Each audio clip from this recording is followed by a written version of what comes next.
kepada seluruh rakyat Indonesia, saya minta tetap tenang, tidak panik, tetap produktif dengan meningkatkan kewaspadaan agar penyebaran COVID-19 ini bisa kita hambat dan kita stop.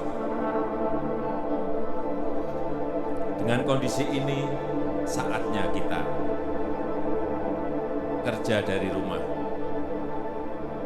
belajar dari rumah, ibadah di rumah. Inilah saatnya bekerja bersama-sama, saling tolong-menolong, dan bersatu padu, gotong royong.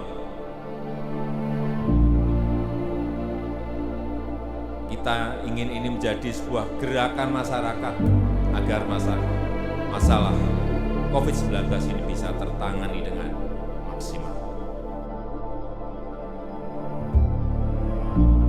Sejak pandemi COVID-19 merebak, pemerintah Provinsi DKI Jakarta resmi menyatakan penyebaran COVID-19 di DKI Jakarta menyebabkan seluruh aktivitas masyarakat lumpuh dan terdampak dalam menekan dan memutus mata rantai penyebaran COVID-19. Saya ingin menyampaikan satu kabar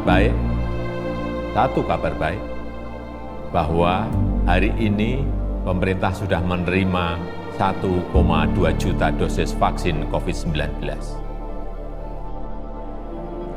Vaksinasi COVID-19 ini penting kita lakukan untuk memutus rantai penularan virus corona ini dan memberikan perlindungan kesehatan pada kita dan keselamatan, keamanan bagi kita semuanya, masyarakat Indonesia. BPOM mengeluarkan izin penggunaan vaksin COVID-19 CoronaVac untuk lansia. Izin dikeluarkan Sementara saudara, ratusan lansia antusias mengikuti vaksinasi COVID-19 tahap musim akhir.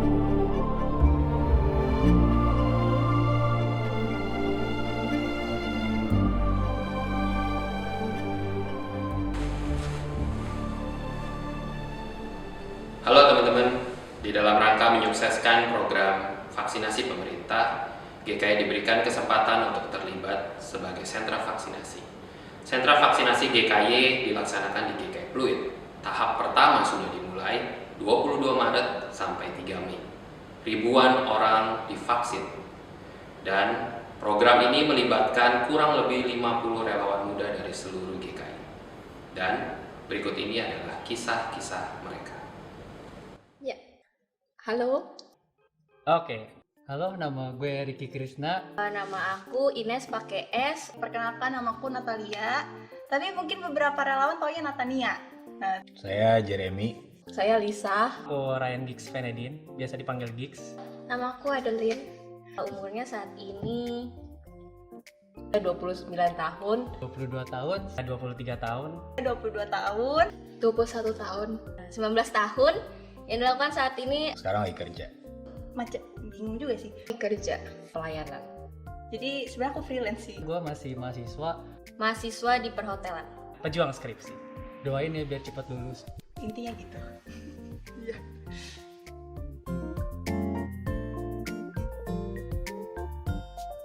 Kemarin Kita tuh ada grup pembina-pembina pemuda di Sinode, dan di situ ada broadcast dari Pak Ishak untuk mengajak teman-teman ikut relawan.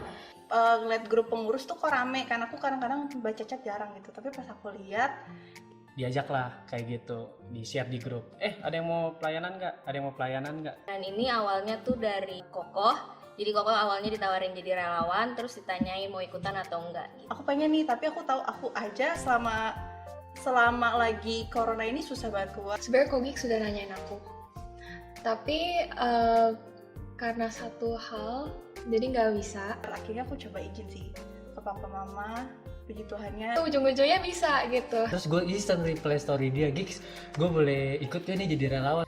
Ya sudah deh. Jadi akhirnya ikut relawan. Yeay!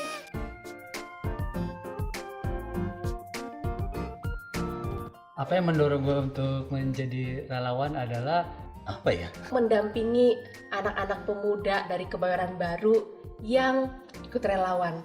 Karena saya khawatir mereka jadi aneh-aneh di sana, jadi saya dampingin mereka. ini nggak rohani banget sih sebenarnya. Kan jadi di semester ini aku cuma skripsi kan, jadi bisa dibilang gabut gitu. Buat ngisi kekosongan gitu. Biar hidupku merasa lebih berguna, karena selama masa skripsi ini aku sangat merasa down sekali. Aku jujur kayak di masa-masa kayak gini Jarang tuh kan ketemu sama orang. Akhirnya bisa melayani lebih dekat dengan orang-orang. Karena kasih Tuhan Yesus ya, karena aplikasiannya gitu ya ke orang-orang ketika gue menjadi relawan, itu suatu wadah yang tepat sih. Layanan.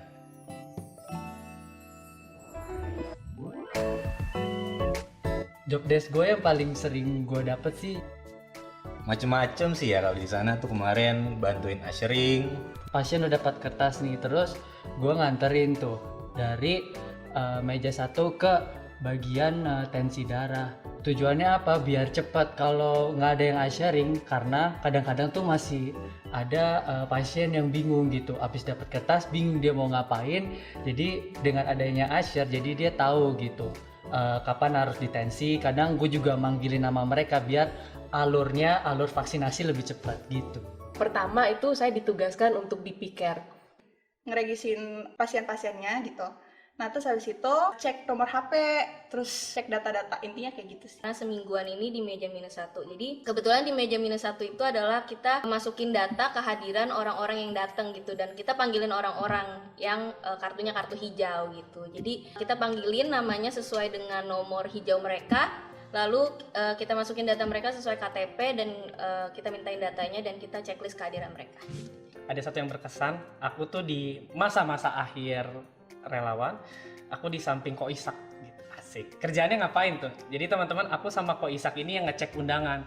Apakah orang-orang yang nyetorin KTP itu sudah terdaftar atau belum? Nanti kita bagi-bagi kartu tuh, kartu hijau, kartu kuning, kartu merah gitu ya. Nanti kalau aku jelasin ini lagi jadi kuliah gitu. Jadi janganlah.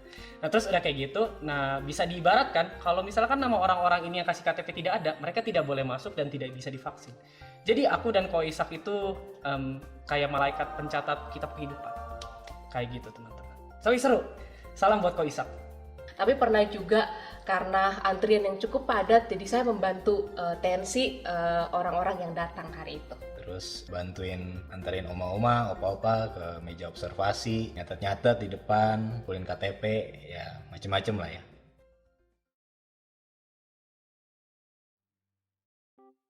Pengalaman yang menjengkelkan? Sebenarnya nggak jengkelin banget sih. Pertanyaannya susah banget sih. Ada yang marah-marah gitu karena ngantrinya lama dan nunggunya lama, padahal sebenarnya ya bukan salah kita juga gitu, emang lagi banyak dan ya kondisinya hari itu jumlah yang datang banyak, jadi ya memang wajar sih untuk menunggu, tapi ya nggak apa-apa lah diomel-omelin hari itu, ya udah. Sebenarnya bukan menjengkelkan sih ini, tapi kayak kadang kalau lagi pikir gitu kan, lagi sibuk-sibuk nyari nama orang di sistem, terus habis itu bingung printernya, pas waktu itu sempat ada yang rusak gitu kan, terus tiba-tiba suka dipanggil sama orang, ditanya-tanyain gitu, dek ini gimana, kok saya belum dipanggil ya, gini, terus kayak harus fokusnya di dua tempat itu gitu, jadi kayak ya oke lah gitu. Ini yang menjengkelkan tapi kayaknya jadi lucu deh, soalnya ini pokoknya kok di meja -1 nih sama Ines. Jadi waktu itu ada ibu-ibu, ya, oma-oma sama ibu-ibu gitu kan, datang tuh duduk trek, terus habis itu kayak pokoknya dia mau vaksin kedua, terus aku bilang gini kan, Bu, bawa kartu vaksin pertamanya nggak gitu kan, terus habis itu dia bilang, hah, ditahan tuh di depan gitu. Habis itu saya kan, aku bingung kan, kayak harusnya sih udah kembali ke ibu ya, karena aku bilang kayak gitu. Oh enggak ada, itu ditahan di depan dari tadi, saya masuk aja nggak bawa apa-apa. Terus habis itu akhirnya tunggu sebentar, akhirnya si siapa anaknya ini ada yang nganterin kan, anaknya nganterin, terus kayak coba mama cek dulu kertasnya, terus aku bilang iya bu mungkin bisa dicek dulu gitu. Habis itu kayak nggak ada di depan, terus pas dia buka tas kan sering ada terus ada gitu kan, terus akhirnya dia balikin ke aku, kayak aku udah kayak di situ kayak Kan lucu juga ya, dia udah marah-marah gitu ya kan, udah kesel-kesel, gue kayak udah tersudutkan, tahu-tahu dia ada kertasnya ada di kantongnya dia, terus dia kayak nyesel-nyesel ketawa gitu, dan gue merasa menang sih. Pokoknya jadi teman-teman, sebelum aku di samping Ko Isak tadi, ya kan, aku tuh kerjanya muter-muter. Jadi aku muter-muter tuh kalau di ruang tunggu, aku bantuin, Oma misi, Opa misi, ada yang perlu dibantuin nggak diisi kayak gitu. Nah jadi suatu ketika pas aku muter-muter, aku bantuin orang tuh ngisi. Dek, tolong isiin ya. Iya, isiin. Aku isiin 2 orang. Nah, si oma-oma ini 2-nya. Terus jadi si oma-omanya nih kayak nanya, Dek, umur segini udah bisa divaksinkan belum? Ya aku bilang, maaf ya Oma, belum bisa gitu loh, belum bisa. Karena maksudnya ini kan dijatahin untuk lansia aja, kayak gitu loh. Nah terus ya pokoknya dia nanya-nanya terus kayak gitu. Terus aku bilang, mohon maaf ya Oma, ini kan juga gratis, kita juga cuma ngikutin pemerintah gitu. Terus omanya tiba-tiba ngegas teman-teman kayak gitu. Alah, gratis, saya bayar nih sekarang, saya bayar gitu. Mau saya bayar gitu. Loh, kenapa saya udah bantuin Anda nulis-nulis, udah jawab baik-baik terus gitu. Terus pengakuan dosa juga teman-teman. Aku marah di situ, aku bilang, Oma jangan gitu dong, aku udah bantuin gitu, aku udah jawab baik-baik, kenapa Oma marah-marah ke saya? Saya juga nggak tahu, saya kan bukan pemerintah gitu. Udah teman-teman, jangan ditiru. Menjengkelkan apa ya? Kayaknya nggak ada sih. Yang bikin aku jengkel adalah saat itu mungkin karena aku lagi capek juga, tante itu ngomong satu hal yang menurut aku nggak penting sih, maksudnya bukan nggak penting, maksudnya nggak enak banget hatinya. Dia ngomong kayak, kamu kok gini sih, kamu emang nggak punya kasih Kristus ya gitu. Jadi aku cuman kayak, iya tante. Habis itu aku balik lagi ke meja aku.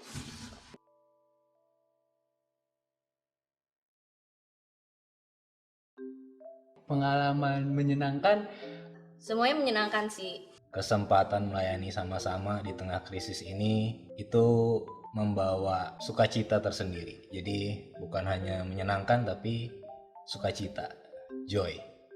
Ada 2 pengalaman yang menyenangkan. Yang pertama, ada seorang bapak yang hari itu karena tensinya tinggi, pertama dia nggak bisa divaksin, tapi dokter akhirnya menganjurkan bapak pulang dulu, makan, kemudian minum obat, 1 jam lagi balik. Dan akhirnya ketika dia balik, dia bisa divaksin. Saya sangat senang sekali melihat raut wajahnya yang begitu senang akhirnya dia divaksin. Jadi waktu dia masuk ruang vaksin, divaksin, pas keluar, saya dan ada 2 dokter waktu itu langsung tepukin di depan pintu. Yeay, akhirnya bapak berhasil, dan dia senang sekali. Raut wajahnya itu mengingatkan saya akan sukacita. Dan yang kedua adalah mendapat tawaran makanan dari Citina. Itu sangat menyenangkan. Terima kasih Citina. Aku senang ya teman-teman, karena kami ini anak selatan dan kami jarang ke daerah utara. Utara itu kan surganya makanan tidak halal. Jadi banyak sekali makanan tidak halal yang kami konsumsi. Seperti itu. Jadi ya puji Tuhan lah, kami bisa kembali ke habitat makan-makannya enak. Hidup Mitambo. Tapi yang menyenangkan yang nggak akan pernah aku lupa waktu di PKR 1, Jaga sama Ines nih. Ini si Kone tuh lagi hektik ya, lagi bener-bener tuh padet tuh. Lagi padet pokoknya kan. Terus tiba-tiba adalah ketua majelis kita, Pak Yusak ya, terus datang. Habis itu, nih aku Ines kita tuh lagi hektik kan, iya Bu, ini sampai tiba-tiba, tunggu guys, kita foto dulu ya. Terus habis itu foto, oh iya nggak apa-apa sih, nggak apa-apa foto. Nah pikirnya itu kan cuma sebentar kan jelek, ternyata Pak Yusak lupa matiin itunya, timernya guys, jadi kita kayak nahan 10 detik gitu, kayak gimana nih. Nah itu menyenangkan banget sih, kayak memorable banget, lagi hektik tapi bisa ada momen gitu, sukacita. Waktu itu gue pernah dapat pasien oma-oma, itu dia unik banget sih. Jadi itu ya, kalau di relawan kami tuh bagi orang yang lansia, yang sulit jalan, itu tuh biasanya dapat kursi roda, tapi dia kayak sombong gitu, dia kagak mau kursi roda. Tapi dia kagak mau kursi roda, tapi maunya dituntun guys. Jadi gue nuntun dia dari meja observasi sampai ke depan gerbang gereja. Gue pikir dia udah dijemput kali ya di situ sampai depan gerbang gereja ya. Sampai depan gerbang gereja dia minta nambah guys. Minta nambahnya itu sampai Stella Maris. Ya ada kali berapa ya, ratusan meter lah ya, nggak nyampe sekilo lah ya. Itu tuh orang-orang yang di warung sampai ngeliatin gua gitu, nih orang kenapa gitu jalan nuntun oma-oma gitu ya kan, pakai APD lagi gitu kan. Aduh, pokoknya itu seru sih, tapi ya walaupun kayak mungkin emang lagi hectic gitu, tapi pas gue sampai rumah itu gue cerita ke keluarga gitu, ke mama papa gue, kayak mereka justru kayak senang gitu lihat anaknya tuh bisa bantuin orang tua gitu, dan gue juga pribadi wah sukacita banget. Pas itu tuh pernah sekali ada satu bapak-bapak, dia datang ke meja satu, terus dia datang tuh kayak, halo gitu, kayak suasananya seneng banget dia, terus kayak, oh kalian yang relawan ini dari mana aja gitu, wah kalian anak-anak muda keren-keren banget gitu, dipuji-puji gitu lah, terus kayak, oh lagi hektik-hektik terus dipuji gitu, wah seneng banget sih. Dan lihat senyuman-senyuman opa oma itu sih, aku ngelihat opa oma senyum kayak ngelihat wah di usia mereka kayak gini mereka masih semangat, aku bisa merasakan kasih dari mereka dan aku juga belajar untuk mengasihi mereka gitu juga. Tapi paling menyenangkan adalah aku bisa kenal dari seluruh GKI gitu, aku bisa kenal baik yang tua maupun yang muda, orang-orang puskesmas, bisa temenan baik, itu pengalaman menyenangkan sih. Tadinya kan kita juga mau ngadain acara 75 tahun di Istora kan, tapi sayang sekali karena pandemi ini jadi nggak jadi. Tapi kita bisa dipertemukan kembali dalam pelayanan yang tidak biasa ini. Dan teman-teman juga bersyukur karena di dalam pelayanan ini, selain aku ketemu sama teman-teman sesinode, aku juga dipulihkan kembali. Aku sebenarnya sejak masa pandemi itu aku sangat kering, saat teduh jarang gitu loh. Terus kayak ya ikut ibadah gitu. Tapi semenjak aku bisa melihat fisik lagi dan dikuatkan kembali, akhirnya aku mulai saat teduh lagi. Kayak gitu, terus aku mulai ketemu sama istilahku, wibu-wibu rohani yang bisa sharing tentang teologi dan lain-lain, itu sangat menguatkan. Jadi aku sangat bersyukur. Terima kasih Tuhan Yesus.